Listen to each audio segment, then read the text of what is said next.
Welcome to Writing in the Wrong Way, where we talk about how writing works, how writers work, and why the best writers risk being strange. And today, I'm here talking to Stephen Kaul and Lyndon Radchenka, co-creators of The Laundrymen. The Laundrymen. Which, when this comes out, should still be running its Kickstarter, and you should check it out. If you go to thelaundrymen.ca, Laundrymen.ca, then you can see all things for all time.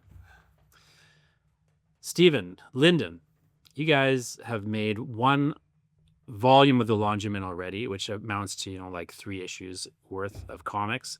And then this is the second volume.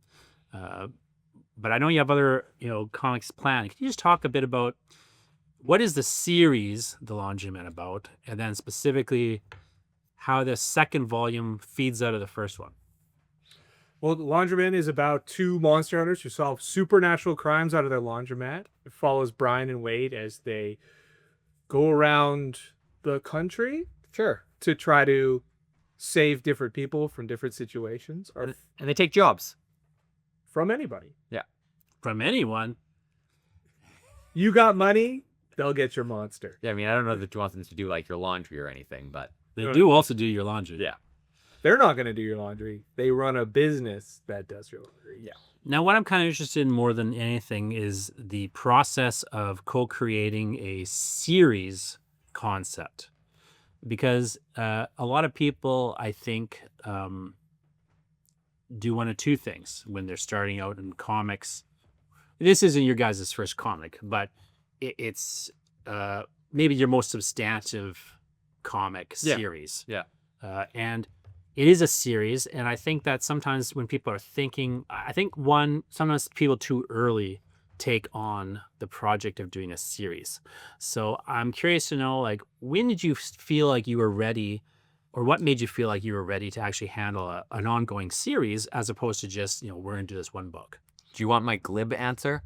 Either answer is great. We got money from the Canada Council of the Arts to do more Laundrymen. Is it that you had originally planned to do more Laundrymen? I can see you reading the first Laundryman that you have a plan for future Laundrymen. Right, but You're teasing certain things. We made the first Laundryman story, and as we were making it, we thought of, could we do a second volume after this, and let's apply for more grant funding to do so, because we can show them, we got grant funding for this first one, we did what we said we were going to do, let's see if we can make more of this story, push the story further. And so the conceptualization of the second book occurred while we were making the first one, and that gave us the ability to go in and start adding elements that we would be able to start telling more fully in subsequent volumes. So is it the case that as you're working on this book that you're kind of initially thinking is going to be a one and done story, you start feeling like, maybe there's something else here. Maybe this could continue. Maybe I like these characters. Like, what was it that kind of made you want to take it from a single book to something longer? It wasn't so much the moment of deciding let's do something longer. It came from the very beginning. Like, we thought of this idea for The Laundrymen. We wanted to make this story, but Lyndon and I both have aspirations to go further in the comics industry, make books, make more books, and a lot of people out there do well doing more of the same thing over and over again. So it was more of a series of what ifs. It was, we make the story. Well, what if there was a second one? What if we did another one? And it was just answering those questions each time. Like, we were fine with one book, but could we have room for another one? And the other part of it too is, something we talk about around the studio a lot is to know what mountain you're trying to climb. And for me, part of that was always, I would like to at some point write Big 2 comics, which are series. And to do that, my mentality was I should be able to show an editor at some point that I'm able to carry a story from issue to issue in a series in a way that has been done in those mediums before. So part of the storytelling aspect and structure of The Laundrymen comes from reading, I think it was the O'Neill writing for DC Comics book from the early 2000s or the 90s. I don't remember what the year it was, but it talks about the A-level story, the B-level story, the C-level story, maybe even the D-level story, and how you have to stack all of these together, and you change the emphasis of each storyline as larger storylines resolve. And that's what helps propel a story forward. And so we started doing that with these books, with my mentality being that if I want to someday write a series for a big corporate IP, I should be able to display that I already have the ability to carry a story forward. So that was sort of an underlying consideration when building the series of The Laundrymen.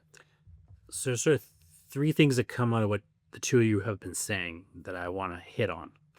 But first, Steve, you say, I think somewhat correctly, many people have done well kind of taking a series and continuing it. But let's also just acknowledge that mostly people don't do that. Yeah. Why do you think it is that people don't do that? And why do you think it matters that people do it? Well, I think people don't do it for the same reason, I've stepped away from comics in the past. The same reason when you get bogged down with a lot of work where you're like, I don't know if I can keep doing this. So when you make one book, it's great. Oh, you've done a great job, but do you have time to keep making more? Like when you're making your own independent comics, it's not your main gig. It's not your main use of your time. So it's really easy to deprioritize it. So I see people dropping out of making a series because you get that feeling of accomplishment from making that first one, and you can move on to something else and keep the weight off your brain. That would be why I would stop. I think it also happens because of what Lynn is talking about. Just people jump to doing like a larger big two comics. So either they don't have enough success to keep it going in their lives, or they do have enough success and they jump ship. I like what I like about the approach that you seem to be taking is, I think it's the correct approach, is that middle position. Because my thinking on it is, what you ultimately want is an ongoing indie series you control and to be doing other work for other people so you can keep pulling them back to your series. Mm-hmm.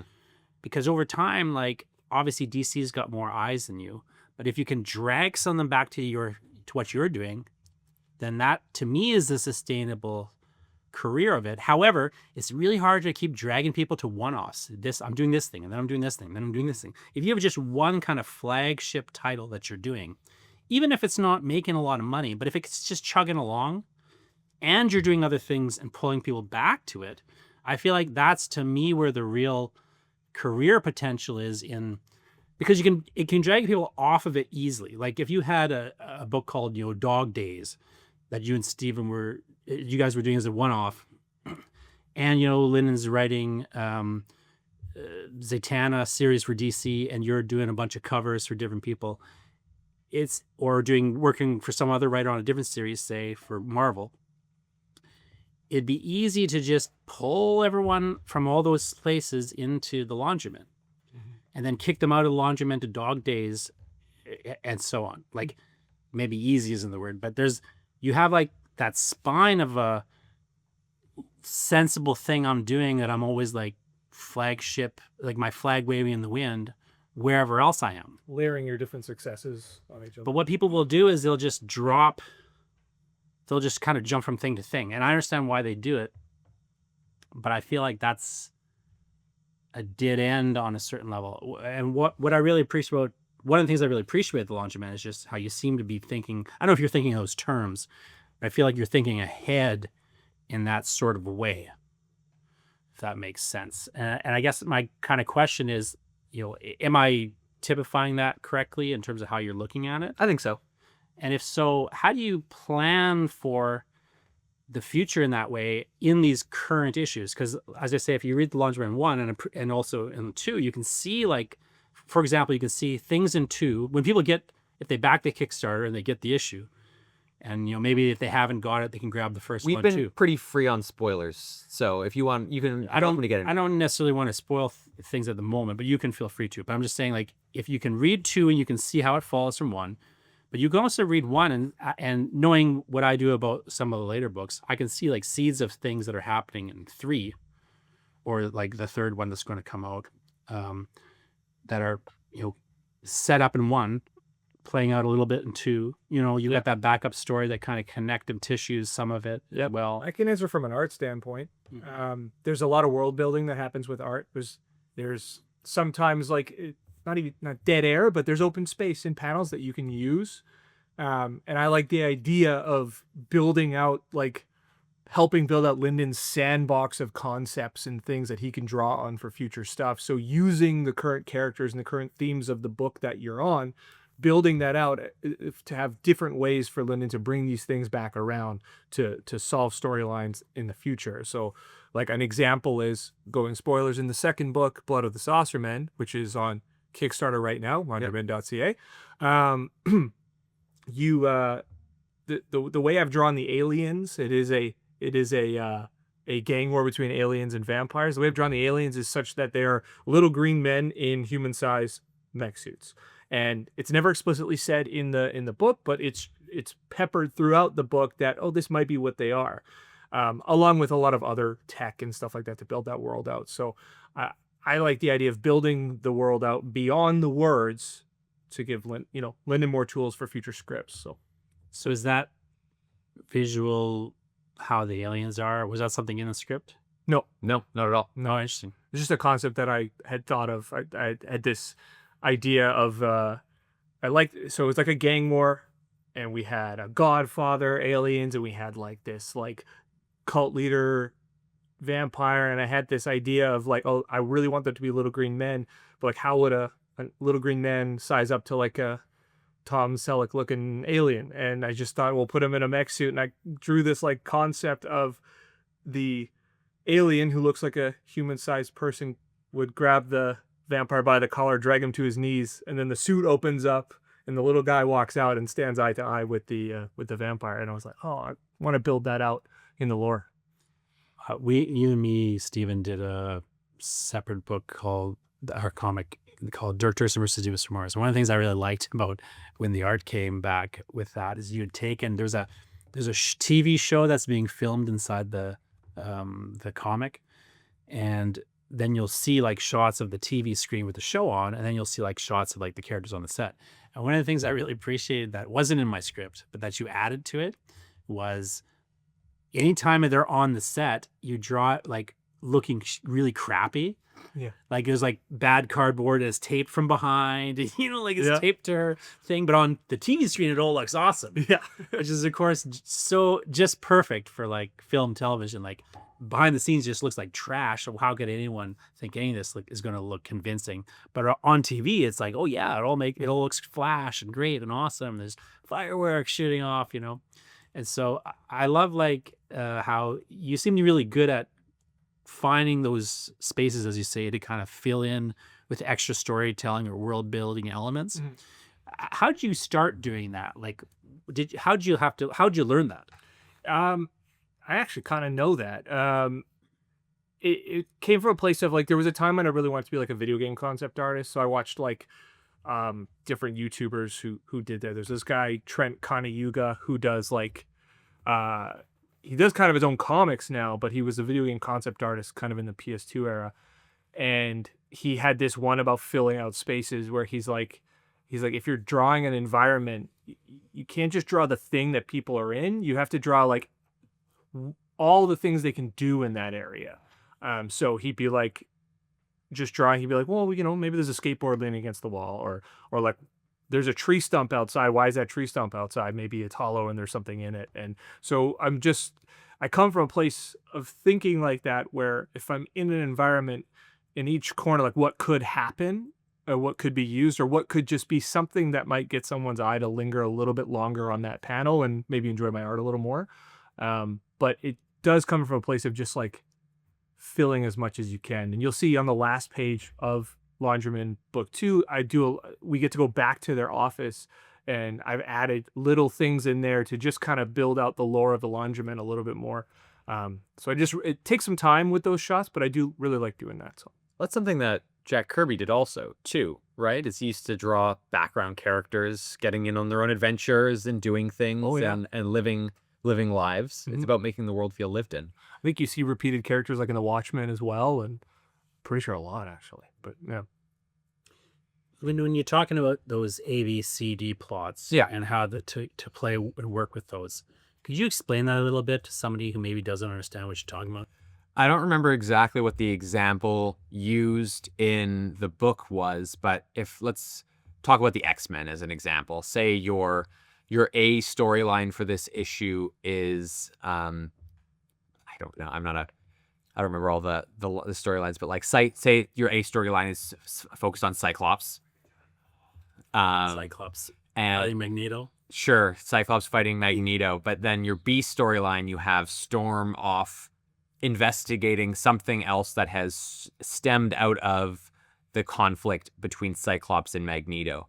And then in the C storyline, you have Nightcrawler off doing some very small, almost episodic interaction.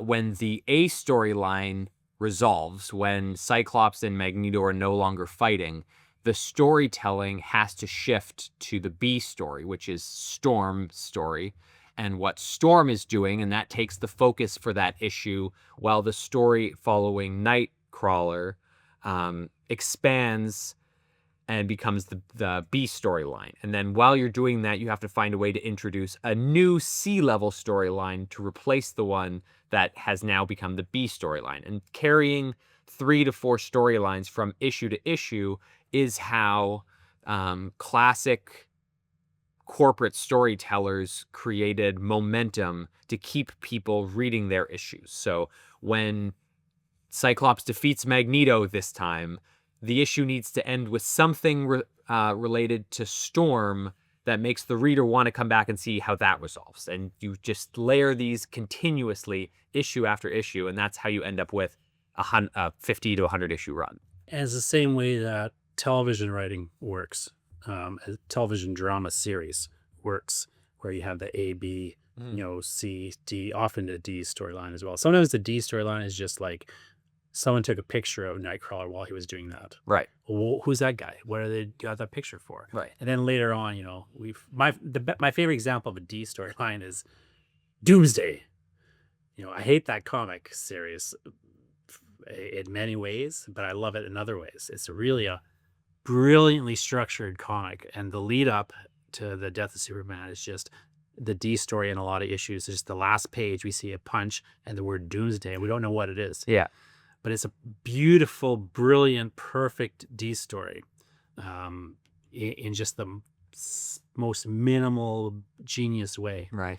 And then eventually, it becomes the foreground today. Yeah, well, I mean, our storytelling in the Laundrymen is inspired by that, and it's inspired by the storytelling from sort of the 90s, the primetime TV 90s series. So think like your X-Files, or we often say Buffy the Vampire Slayer, where every episode has sort of an enclosed storyline that's addressed, but it's also feeding into the background story that's tying all of those episodes together and leading towards a big bad end of the season conflict. Now, you do something in the Laundrymen 1 that I remember noticing when I first read it, that I think is so this isn't a mistake. This is a good thing. But the mistake a lot of people make is to do the opposite of this thing. So you'll have these moments where Brian and Wade are talking to one another, and they're referencing things that happened before. Like when they first met, he thought he knew was ghosts or whatever. And there'll be like these little nods like, well, when we met, or some earlier case, or something like this. And I think a lot of the time, a writer who's dropping things like that, pieces of information about the backstory, will have the tendency to then explain further, as opposed to just dropping it and moving on. Which is, of course, so I think it's interesting tactic, because on one hand, I think it is a more realistic tactic. Like that's how people who know each other talk to one another. They don't just say all the things they remember. Right. Yeah. They have a shorthand for talking about previous things. Mm-hmm. But then the other thing is, like, we don't need often that information. Right. But maybe later we'll need it. Like when, the next book comes out, or the book after that. And so it's a clever way to set up things that are going to come later, and also to kind of suggest a as you say, that these characters have a they're in a lived-in world. They have a prior relationship. They have a deep relationship on various levels, and it's communicating all that without getting into the weeds of it, which Yeah. often don't matter. Yeah. How do you decide when to do that, Lyndon, versus Get into the details. really get into it? Well, I think the way that I write dialogue comes from studying theater in school. And my typical approach to writing dialogue between, but whether it's in comics or prose, whatnot, is that generally speaking, people really don't want to communicate a lot of information with each other. The only time that ever really happens is if pressed or in a high pressure stress situation or a highly emotional situation. And so the way that these characters are written, Wade and Brian, Brian as a character is very stoic and reserved and sarcastic and almost know-it-all in a certain respect. And he isn't the type of person who would feel the need to explain things to Wade further than the base level of knowledge necessary. And so when it comes to revealing additional information, those moments, and you see it more in, especially towards the end of book 2, Brian doesn't really reveal anything unless he's forced to or in a highly emotional state. And the same thing's true of Wade. And I think that that's generally true for most people. Like in real life, we don't necessarily communicate things unless we have to, or unless someone explicitly asks for information, which of course we don't normally do. And so the only other time I would deviate from that is if there's some really important information that I need to get communicated to help the story push along, but then I have to manufacture a situation that would feel natural for someone to communicate that information. Like no one walks into a room and trauma dumps without someone asking, like, what's wrong? What's going on? Like that just doesn't feel natural, and no one wants to. It becomes a very uncomfortable situation. It's weird. It's funny you say this though, because this morning I'm sitting before my class, and this woman I've never seen before. I've never seen her. She walks up to me and goes, "Hey." I'm like, "Hello." And she goes, "My mother cheated on her husband while he was dying of cancer." And I was like, yikes. Yeah. And she goes, "Yeah." She goes, "I lost a lot of respect for her." And then she walks away. Yeah. See, and it's so, but that's how people talk in TV shows. So, right? Like that reads like the setup to a joke to me. I know. Which is unnatural. It's unnatural. And it went nowhere because it's just, random life chaos. Right. But like, You bring her back 3 issues down the line. but people will write things like that as if it made, like, as if I'm supposed to accept it as a thing that happens in this comic, Right. There was when I studied theater, we used to talk about genre, obviously, and there was the difference between realism and, I'm now forgetting the term, but what is we consider more traditional storytelling. The realism is that sort of melodrama. There's no rhythm to anything. You can have these one-off conversations that don't go anywhere, something that reflects real life. But that's not what we think of as realism in storytelling, because realism in storytelling is a genre. Yes. And there is a pattern to it and a structure to it. And without that structure, the viewer, the reader, the watcher, they get lost and they don't know what's going on. And you don't drive an artistic point forward in any way. And it's not that that's less valid. It's just that's not the genre that we're dealing with here. And so those sorts of interactions don't make sense in the fictional world that we live in. Yeah, in most modern fictional worlds, that wouldn't make sense. As you say, it's a very specific, it's almost an avant-garde approach, weirdly, to replicate things as they are on the world. Strangely, we don't call that realism, as you point out. It's always very confusing for students when I explain what realism is and so on. But so getting into Laundrymen 2, can you talk about how it's different from Laundrymen 1? Yeah.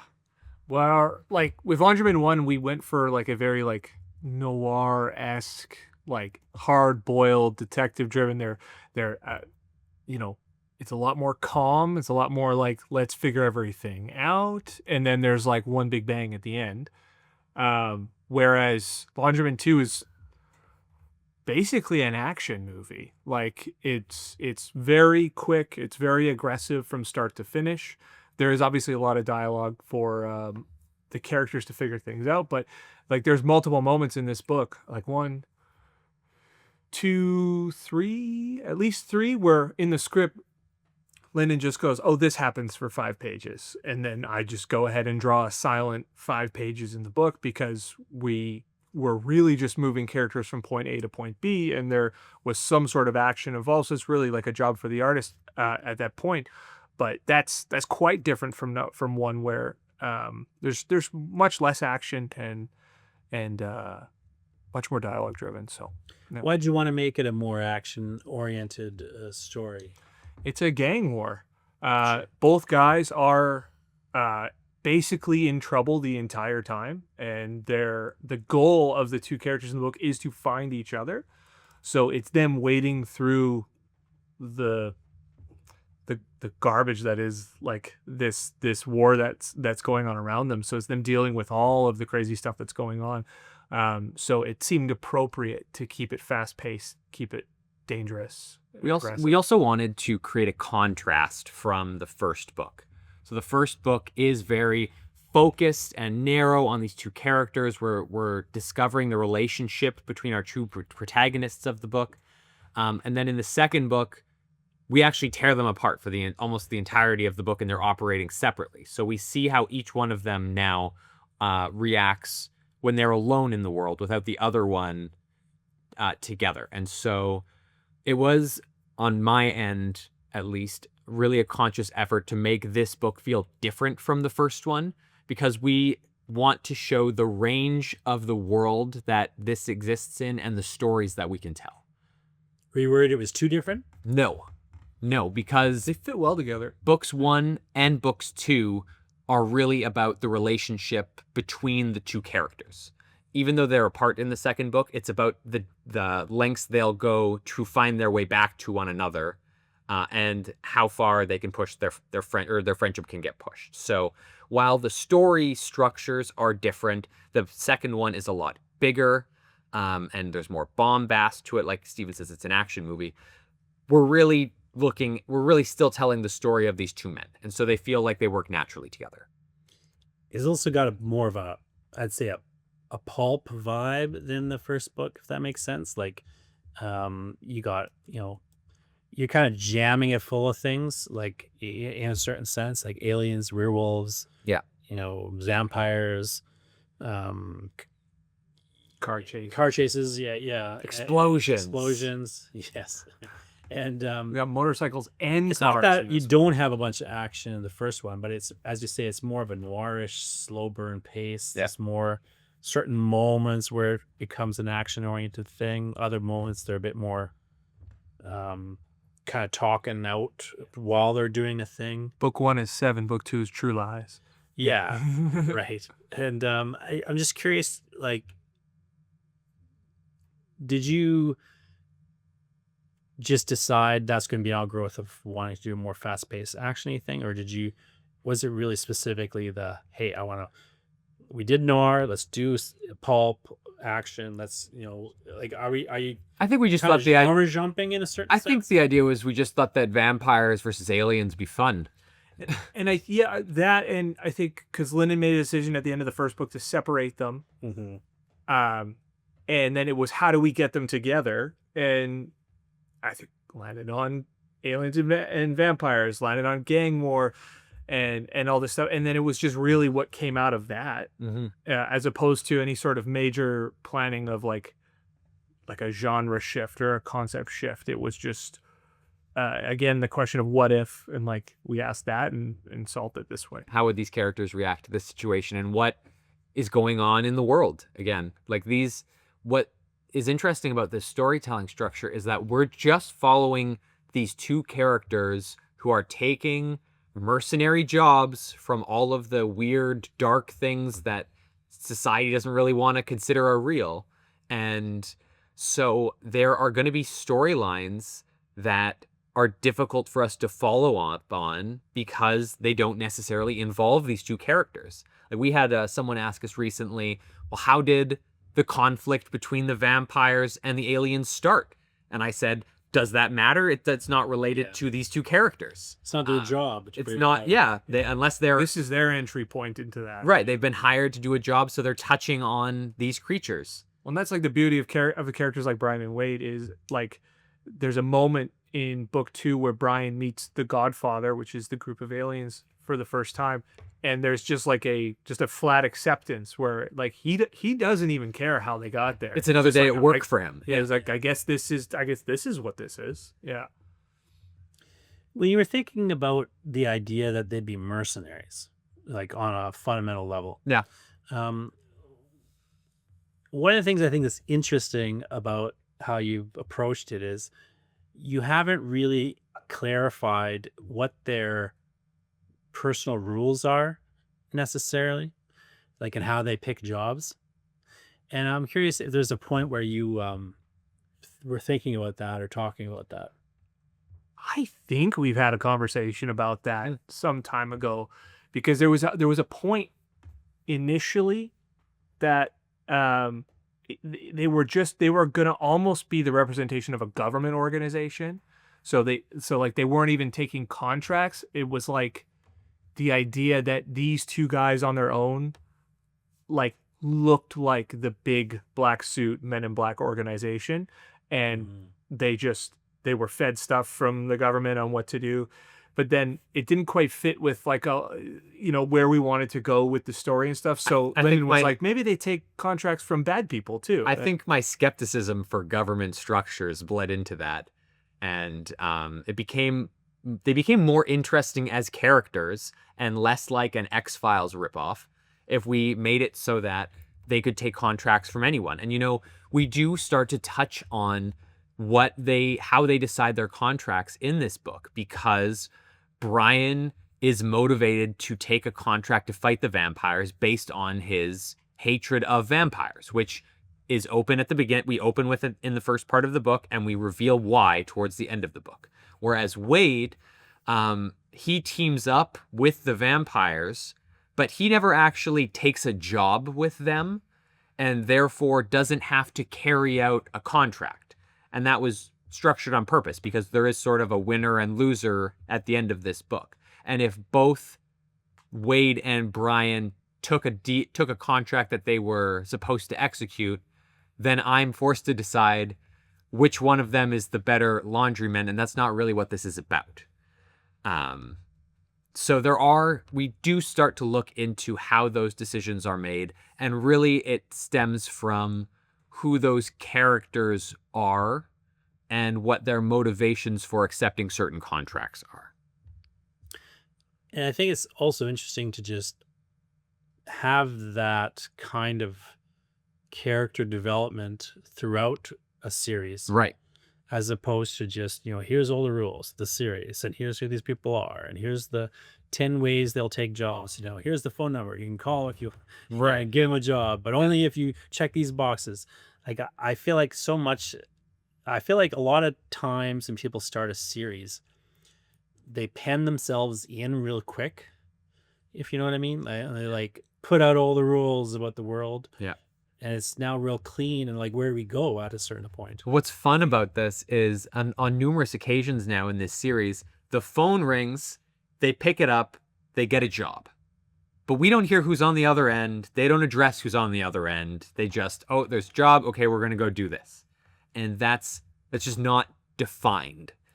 Well, and I think, at least me as a reader, I think this applies to most people, that readers are way more flexible than they're sometimes given credit for when people are writing, in that, like, you can build, as a reader, you can build that list of rules in your head as you go. Like, as long as stuff is happening in the book, it'll just kind of expand what they do and how they do it.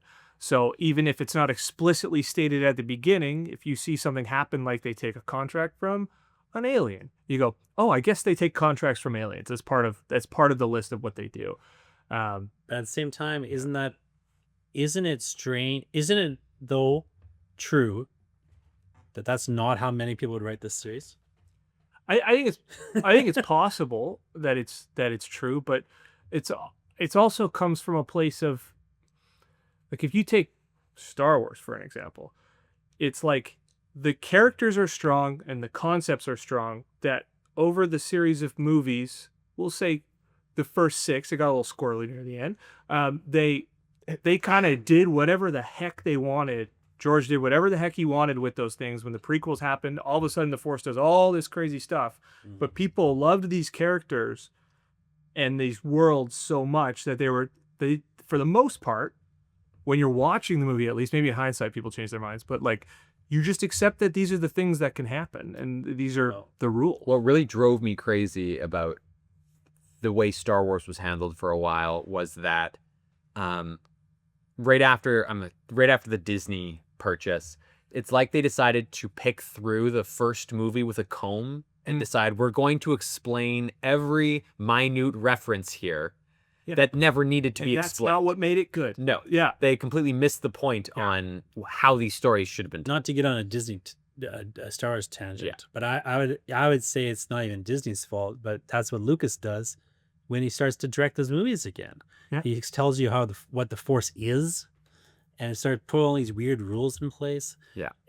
Whereas, as you were saying, it works as a loose framework. You got a real loose framework. Here's the basic, what this is. We can now expand it as we go, but we don't need to go back to like, here's all the rules and laws, and here's like code 27 of the penal Sith whatever charter. Yeah. People just accepted that Boba Fett exists and decided that he was cool. Yeah. They didn't have to do all this other stuff. I think they had some success later with The Mandalorian, but like he was just a feature of the movie. Right. People walked away going, that was really cool. I accept that he's there. I accept that his ship makes no sense. And, you know, the one that really drove me crazy was the motivation, I'm convinced, for the Solo movie, which was fine if you watched it, was just one tearaway line where they talk about the Millennium Falcon doing the speed thing, and that's the whole purpose. It's funny that's like, I didn't mind. That's the whole purpose. I was gonna say that might be, in my opinion, one of the best things that came out of this new era of Star Wars is the Solo the Star Wars story. People hate on it when it came out originally. Yeah. My daughter at the time, she was dating this guy who she had never seen Star Wars, and so when that Solo came out, she was dating this guy who was like, he really liked Star Wars, and he was going to like make her watch all Star Wars up until that point. But then he hadn't decided like if they were going to watch in chronological order or release order or whatever. Anyway, while he's trying to figure this out, I just took her to see Solo. I guess he got a bit pissed off about it. But he's like, what are you doing? You know, right. She's like, well, I don't know, my dad wanted to go see it. But I think it comes back to like a place of respect for your characters and respect for your reader. Like respect for the fact that you may have solved something with your characters that is so appealing that you can trust the reader to kind of just go with what you decide to do with these characters. Whether they like it or not, they'll still accept that it's something that has happened.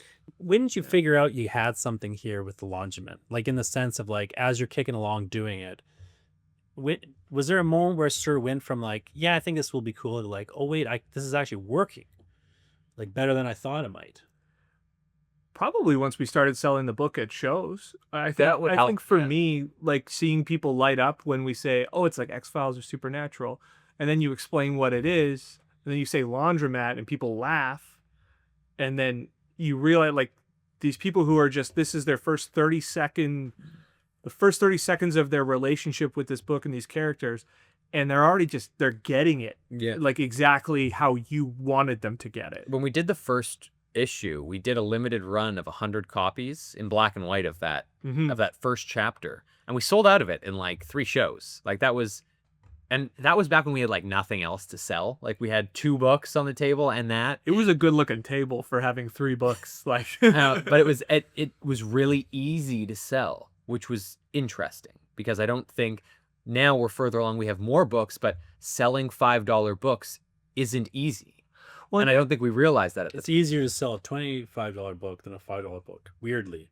And there was some intention with the comps. Like we knew what we wanted this story to be, and like we came from a place of like, I think when I originally brought one of the early kernels of this to Lyndon, I was like, I want to do something that's like, X-Files, where they are like black suits Yeah. showing up after the FBI's left type thing, but also like Ghostbusters, where it's a little comedic and they're running a business. And then I'm like, and some Pulp Fiction, because I really want you to write a bunch of awesome dialogue scenes. Is You the know? idea like they were cleaners initially, like Lazar the laundryman? That was the double entendre, was like they're the laundrymen because A, they have a laundromat, and They clean up messes. because they clean up messes. They come in and they deal with everything. Yeah. When did it translate? When did it graduate from like the kind of, you know, Pulp Fiction, Keitel comes in, he's a cleaner, to their more detective style? Like I think that just happened naturally through the storytelling. Because it did start off as like Keitel, or like that scene in John Wick or whatever, where the guy comes. I think it became that way when we decided that they were going to show up to a crime scene with every type of security badge known to man. So like in book 1, when they show up at the crime scene and he's fumbling through his jacket before pulling out a Homeland Security badge, I think that's when we sort of clued in, like, there's going to be an element of detectiveness to these characters that isn't just like the wolf. You called the wolf? Well, and No one? No, all right. It's me. No, I know what you- and there's and I guess it was just more of an expansion on the concept of cleaning up. Like, big disaster happens, the cops and the firefighters are there, they're trying to figure out what happened, and then these guys come in and clean it up so it's away from the public. So they're still solving the mystery and everything like that, but they're like MIB, they're trying to keep it under wraps in a way. They're just not wiping everybody's memory. They're just doing it as subtle as possible. Air quotes subtle, because it's not so subtle. Yeah. And it's not just, as you say, for a government agency, it's just, you know, anyone who needs this thing to just go away. Yeah. Hey, this town's, you know, weird things are happening in this town. I need it to not be so weird over Right. there. Yeah. Well, and I mean, the Too much heat on me. I think the reality in our current climate is that if there was something weird in a specific town, the government might not do anything about it. So someone needs to do something about it. That's always the thing I thought was the most unrealistic aspect of the cover-up conspiracy sort of things. One was like the idea that a government could actually cover anything up. Right. Yeah. Yeah. But two, just the idea that you'd even bother to cover half the things that people think. Right. Like, I always think the conspiracy of like, oh, there's a, you know, at the flat, like the there's an underground city. It's like, if there was an underground civilization, they'd sell tickets to go there. Right. Yeah. Yeah. Why would they cover it up? If they were, you know, eating children down there, people would be like, hey, how much to come to the underground city needs some children? They'd try to sell that. Yeah. They try to sell tours. I mean, that's the idea of Jurassic Park, right? Yeah. Same idea. On a certain level, you know, there's international waters, they'll sell you a ticket to go there. You can do whatever you want over there. Yeah. Like, you know, and people even bother to put it on the news Yeah. Mm-hmm. because you get bored of it so fast. Yeah. They'd have it on like the news once. Yeah. You know what I mean? It would be on CNN 8. Yeah, and then everyone would be like, well, The Ocho. the Ocho. And then people would be like, what's Trump say about the city? Like, you know, like they just move up, bounce off it. Yeah. And I always thought like the idea that somehow there was, surely things are like conspiracies and there are cover-ups and so on and so forth in the world. But for the most part, I think the idea that you would say hide the existence of an alien, you know, civilization, alien technology, Yeah. you know, if there was like recovered alien technology, they would, you know, Musk would buy it and then like he'd start selling it to you. Right. Yeah. You know what I mean? Yeah. Well, I think that's not to get too deep into this, but that's something that's cool about the aliens in the second book is like there's nothing secretive about their locations or anything like that, but also because of that they're able to hide so well. It's like it's a building out in the middle of nowhere and it's a tall building in the middle of the city. We've got a skyscraper, like a business building. The conspiracy theorists looking for alien technology aren't going to that building and going like, I bet you there's aliens on the in there. 13th floor Yeah, of this hold on, building. You know? Yeah. That's where the aliens are. That's why That's why where they're hiding the entrance. That's why to the they never underground have city. the 13th Yeah. floor in a building, because that's where they keep the aliens. Yeah. What has been the biggest surprise for you doing this Laundrymen series, either in the story or just in the reception or just in, you know, Like, what keeps you doing it other than just that you're liking doing it? People like it. More than us liking doing it. Does anything else matter? I Does mean, anything else matter? I guess I that's the first think question. when we started it, I don't know that we would have conceptualized how far we could take it. Even like we're still small fish by all things considered, but the hands that we've gotten it into, the reception that it's received, the continuous interest from people that find us at shows looking for it, all of that is not something I would have ever expected or suspected would happen. It's very nice. Isn't it But like exactly what that- you expected? No, it's what you Well, hope for, but it's not what you I see expect. I see what you're saying. But like that aside, to the first thing Lyndon said, it's like if I had all of that, but I did not like doing it, I wouldn't be doing it. Like it's like I like it's not only what I'm doing to try to finish a book, to sell a book to people who want to read it, but like it's just I sit down at home and I have free time and I go, yeah, I think I'll draw. I've just always done that, and then doing comics, I'm drawing my favorite way, and it just feels good. It's like my pastime, but also one day a means to an end. And well, yeah, we could be famous, and I wouldn't. If I didn't like it, I wouldn't do it. Is that one of the reasons you wanted to expand it out like you do in the second book to this whole different type of stories?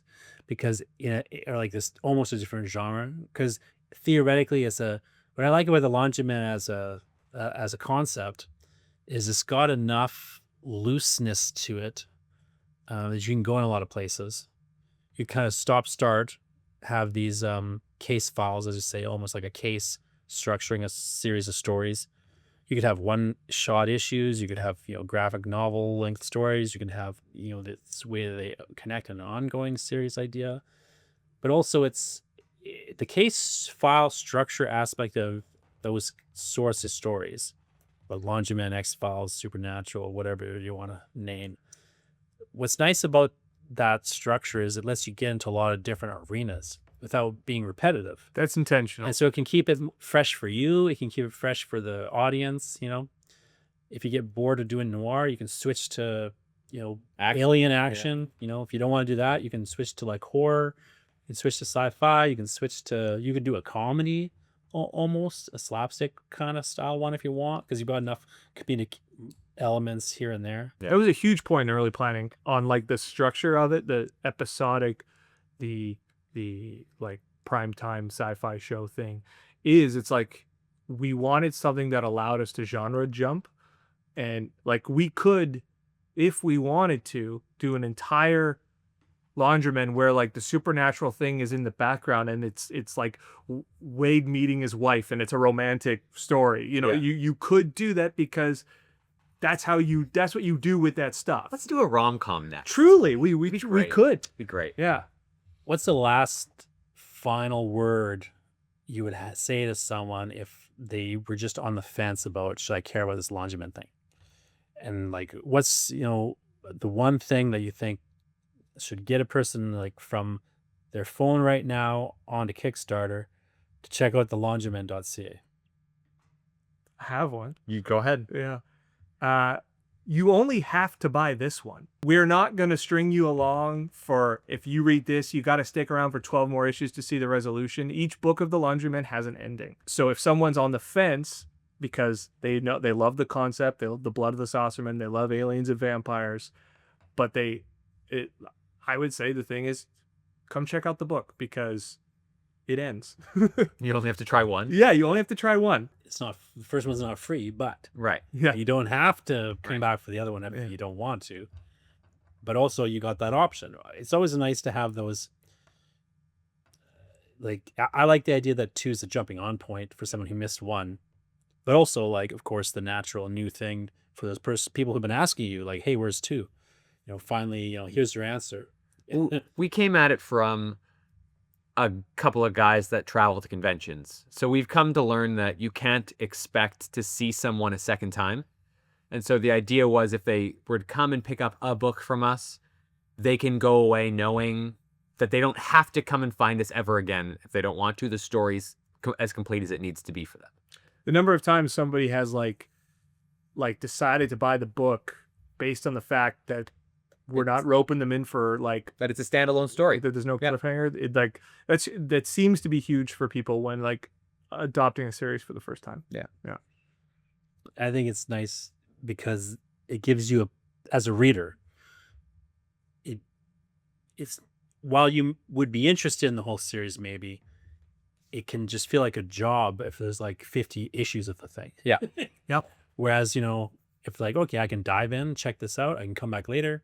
Yeah. I can just pick the one that looks coolest to me. I can read 2 and then 1. Yeah. It's a fine line to me because we've learned that people want closed stories. People want a beginning, a middle, and an end in a single volume. So we are threading a needle between giving them a complete story in a single volume and a series that exists in a world where we can tell multiple stories. So every volume is us trying to balance that, and I think so far we've been really happy with the way that things have been coming, and I'm really excited to dive into the third book when this one's done. Well, thanks for talking to me, guys, and check out the Laundrymen on Kickstarter now. The Laundrymen The Laundrymen. at laundrymen.ca. That's .ca. And keep reading the wrong way.